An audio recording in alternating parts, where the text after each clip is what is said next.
Hindi tinulugan ng mga netizen ang biglang pagbabago ng Hill Puyat Street sign sa Makati para maging Hill Tulog Street.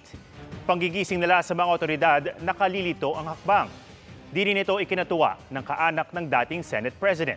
Ang dahilan ng pagbabago sa pagtutok ni Mark Salazar. Nagulat ang marami nang biglang pinalitan ang street sign sa Makati. Ang dating Hill Puyat biglang naging Hill Tulog. Nag-viral agad ito dahil sa dami ng nag-react. May mga netizens na sinakyan ng joke sa kanilang mga comments. Pero lumalabas na hindi ito joke, kundi isang ad campaign ng isang food supplement para sa maayos na pagtulog.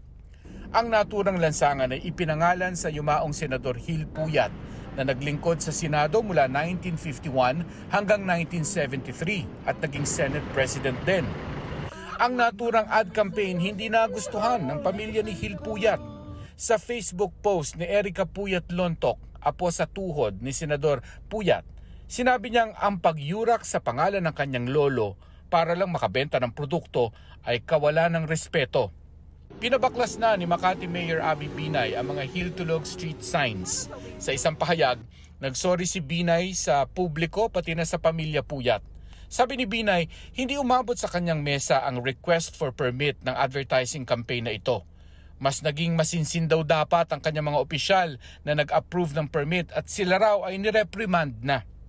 Matapos umani ng batikos ang kumpanyang Wellspring na siyang nagkomisyon ng ad campaign para sa kanilang produkto, humingi na rin ng sorry sa pamilya Puyat.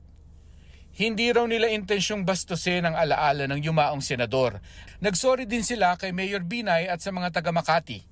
Hindi raw nila layong manakit ng sinuman sa kanilang ad campaign na gumamit daw ng wordplay para bigyan diin umano ang kahalagahan ng tulog sa kalusugan ng tao. Matapos daw kilalanin ang pagiging insensitive ng kanilang kampanya, tinanggal na raw nila ang lahat ng mga pinaskil nilang signages. Para sa GMA Integrated News, Mark Salazar, nakatutok 24 oras.